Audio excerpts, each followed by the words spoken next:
here we are in Havana, Cuba, and this is the Gran Teatro de la Habana. And we were invited to record Gonzalo Rubalcaba's big homecoming to Havana after, I think, decades, and to record a performance that was only supposed to be for his friends, no party people, no anybody, but just for his friends. And we, being Germans and Americans, had to be basically not to be seen in the immigration process. So we came as tourists. And also we ended up in this wonderful theater, and you see Gonzalo on the piano and people around him. And I am actually this photo was shot from my control room, which is on stage in the Gran Teatro in Cuba, because there was no control room. There was no facilities that we knew of beforehand. So we had equipment flown in from the US, from Sonoluminous, a Emerging Technologies Horus. And I had this little thing, which is my dearest Pyramix laptop that I have. I have a couple of others, but this still remains my favorite. And so the control room is my little headphones here, that's B&W P5s, and Jim's headphones. And this little thing is actually doing the recording, which is meant to be in stereo 5.1 and 11.1.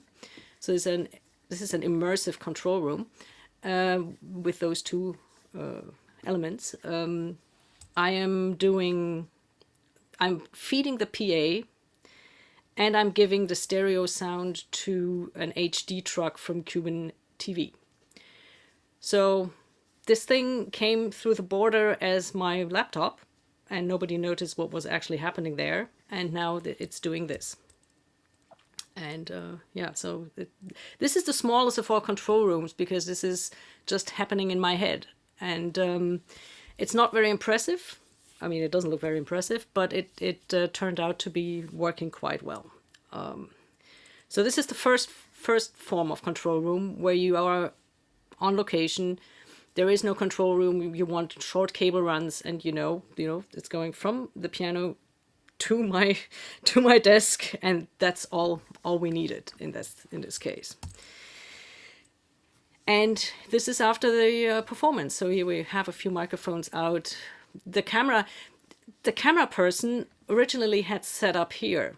No, actually, it had set up right in my face, so I wouldn't have a line of sight. And my producer, who also is my husband, Jim Anderson, in that case, he was very forceful in removing this camera out of my sight line. So that's why it's very important to have short ways between the stage and the production, because sometimes you can remove them very fast, and if they come back, he just had to get up from his chair and remove him. It was very convenient for me. So this is a very, very, very small control room in a very big room, and this is what it looked like on the evening. It was a fantastic evening. It felt like 45 degrees in the like on stage, and in the room it was sweltering hot. And the good thing is, especially in the immersive production, you really you seem to feel the humidity and the heat and everything. It's very interesting how the larger the format got, the more you got back the real acoustic. I mean, yeah, of course, if it's coming from 11 speakers, yes, you get the real acoustic of what actually happened. So that's use case number 1. Use case number 2.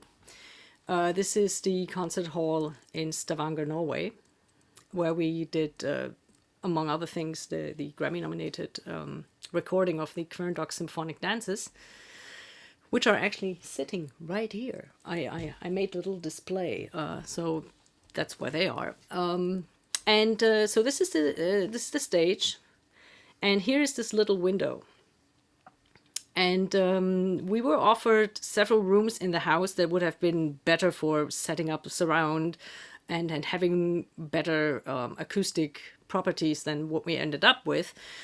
But as the producer, I took the freedom to say, I want a direct line of sight to the conductor, because in terms of a production, that we figured it was more important to actually have the line of sight than to have better acoustic conditions,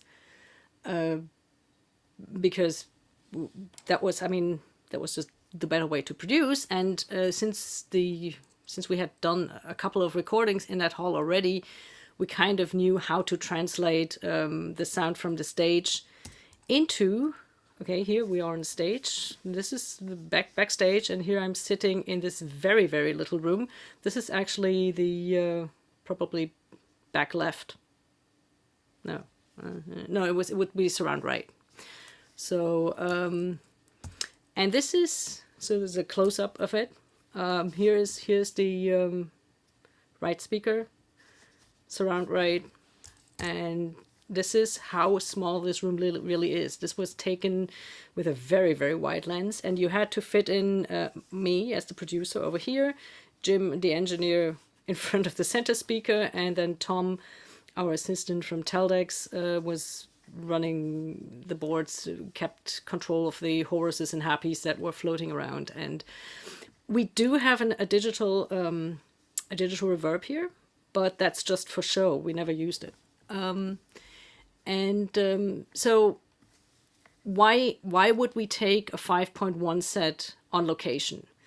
Well, because we did know we wanted to have this again in stereo surround, and this particular one also in immersive.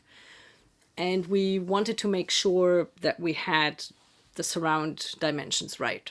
So we again, having been in this room before, we were able to go for a very short amount of time to surround. And then basically I would produce with headphones anyway, and they would make sure everything was right in the stereo plane. And the reason, again, why we also have surround is because we had a living composer there. Living composers can be a challenge. In the case of Gisle Querndorf, he is the nicest person in the world.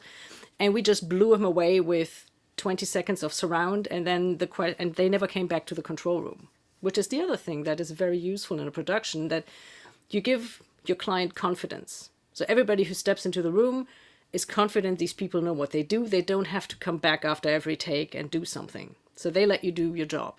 So this is the next property that is very important in a control room, which is, part of it is impress your client. And that can be fabrics, that can be the size of the speakers, that can be just, it has to sound good. It has to sound good from the start so that nobody asks questions. And that was for us a lot easier to do in surround than once you have somebody coming from stage where the noise level is about 110 dB and you just have two little speakers or headphones. That's usually not what gets the client, what gets them to settle down. So you play them surround, and you will solve a lot of problems for yourself. So, and then we went to the mixing. We took our very small room acoustics and went to this lovely place, which is called Skywalker Ranch. And this is the tech building. So I'm just standing in front of a lake, because what's a studio without a lake? So you need a lake to feel confident. And this is the control room of the scoring stage of Skywalker, which is a Neve Legacy. And then monitors on the other sides. You don't really see them that well, but this is the front end of the front speaker array, 8 B&W 802s, and the surrounds would be kind of here, and where I'm standing in front of, or I'm taking this picture over the surround speaker. And now this is, I think, the most important thing that I'm expecting from a control room as the producer and as the engineer. I expect to have one good seat in the room. I don't expect that the engineer and the producer have a good seat, because that's virtually impossible once you leave the stereo plane. I mean, in stereo, yes, maybe that would be still acceptable for me, but in surround, the engineer hears what's going on, and that's okay, because he's making or she's making the sound. And So the most important thing to me is, does the mix translate to other surroundings? It's like when I walk out of here and I know this sounds, whatever, it sounds good, or I know the way it sounds, will it translate to everywhere else in the world, basically? And what we have found is when we mix there, it translates. We know what we walk out with is what we have. You don't get surprises. It's just, that's it. And I think that's really what everybody's looking for, that you have the confidence to say, what I hear is what I get. And that really informs your decisions. And it takes some time to get used to it, because every room is different, and you have to probably start with listening to material you know, and then you just make your decisions based on what you hear. So I know this is a big room, and it will be very difficult to translate that into a small room, especially once you actually go to these immersive space, because I mean, first of all, you have to have a certain ceiling height in order to get to your height speakers, to even mount them. Then you have to have a certain width of the room, otherwise the circle is becoming too small, and all these things. So I think once you get into an immersive field, it will be difficult to do this in a small-sized room, especially in the small-sized rooms that we all had to get used to over the last year, where places like Skywalker were closed and you couldn't get anywhere anyway. So we will now go a little bit to reality, the reality of the last year. This is the famous Studio L, formerly known as our living room. So we needed to work. We couldn't get anywhere. This is, I think, April 2020. And we were asked to mix an album. So we thought, okay, how can we do this? So we set up. This is one of the other Pyramix laptops I have. So this is me and my Pyramix sitting here, operating it from the back, and this is Jim on the sofa. I mean, he's not there yet, but having an S1 and our baby Neve, because we really like the analog element in the thing. So I gave him stems on the Neve, but of course he has individual controls on the S1. By now, this has changed a little bit, the setup, and he works on HD1s. So his workhorses are the HD1s, and basically wherever he puts them in the world, he knows what he's getting, which is when we get into what's more important, the room or the speakers. If you have worked for 40 years with the speakers and you know what is coming out of there is when you know what you have to do to get your sound, then you are very sure. I mean, we have mixed several albums in there, and some of them are already called whatever, audiophile references or something. So it does work. Does this room have problems? A lot. And what did we do against it? We took an educated guess. We got ourselves a frequency analyzer so that there are no bad surprises. We have been listening in several positions with sweeps, with music we know, and we know that there are incredible dips in the frequency spectrum. I mean, if sometimes you take your head 10 centimeters over to the right, and certain frequencies are gone. They're gone. They're done for. But we know where those points in the room are, and we have decided to ignore them because we couldn't do anything about that at this moment. So that's the next step, is like, you know you have problems and you know how to deal with them. In this case, ignoring and carrying on with life.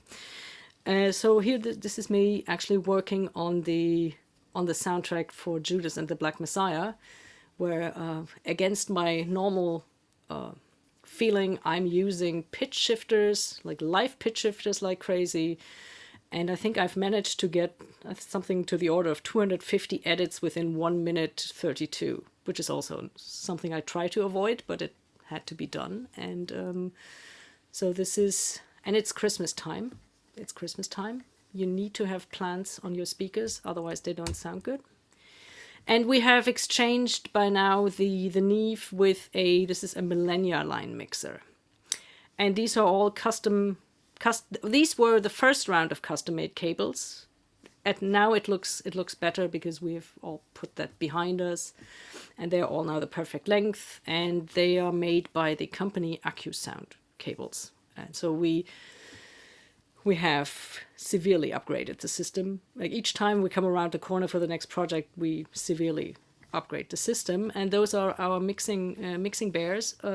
They usually sit in the window. The New York Times had this thing that when children were taken on a walk and everything was so sad and nobody on the streets, that you should put teddy bears in the windows. So this is the teddy bear crew. Now they are the mixing teddy bears. They're not sitting in the window right now, but they're mixing teddy bears.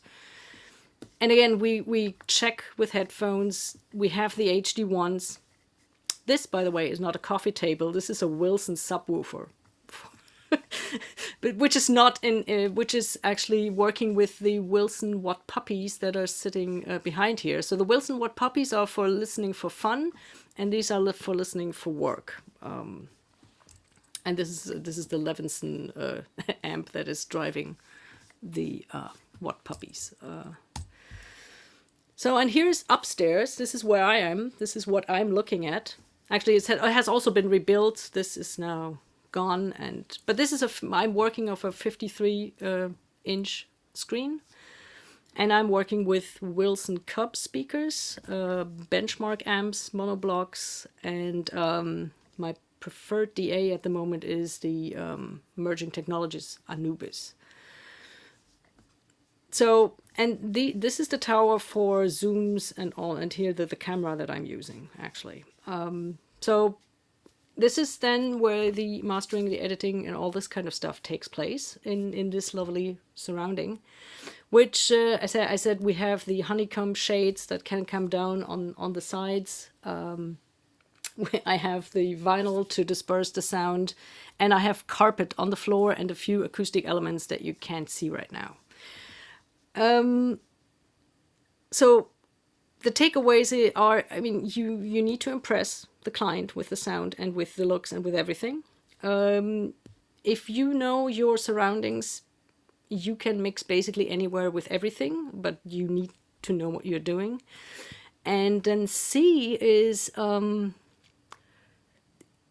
it doesn't really matter what it is, but each time you change something in your room, try to do an upgrade. And it actually, for me, it starts with the power. If the power decides everything. If the power is clean, that's good. And that's something that nobody sees, but it just costs a lot of money. And we have had it done actually to bring in a few German appliances that run only on 230 volt. Volt. What am I talking about? Voltage. Voltage. Yeah, and then once you've cleaned up your sound, then we revamped the amps to the speakers a few times. Which amps is really going well with the speakers? Then you can start working on the quality of your cables, and of course, you work on your flaws in your room. But this is kind of how I would do it in 20 minutes. So actually here I'm doing quality control for friends of ours who do web seminars. And I was just there to tell them what to improve in sound and video. So this was a Wednesday morning where I was looking at jewelry. So there we go. And here it is actually also working as a video suite on Christmas Day, because we had done a little Christmas film, and those are some of the recordings that came out of Studio L. This, of course, being the big one. However, I want to say we just remixed some stuff for the stereo recording, for the stereo soundtrack at here at Studio L, because some samples weren't licensed for the soundtrack. They are only in the movie. So that what had to be remixed for the soundtrack, we did in Studio L. But the real mix, of course, took place in a real place, which is Ronald Prent's Valhalla Studios, with these unassuming little speakers and the unassuming board. So I think for real and big mixing, you need a big space because, again, the soundtrack was mixed in 7.1, which you just couldn't get into this little space. So this is Valhalla Studios, and I think Jochen was a little bit involved in trying to get this right in the difficulty that... Oh, actually... No, this is 510. This is another project that Jochen had to save for Jim, which is the one of the control rooms at the Clive Davis Institute of Recorded Music at NYU. And they also had were lucky enough to have Jochen fixing problems that other people created. So I just wanted to say, yeah, build good rooms, get a good acoustician, get a good project manager, and have fun. Thank you very much for listening.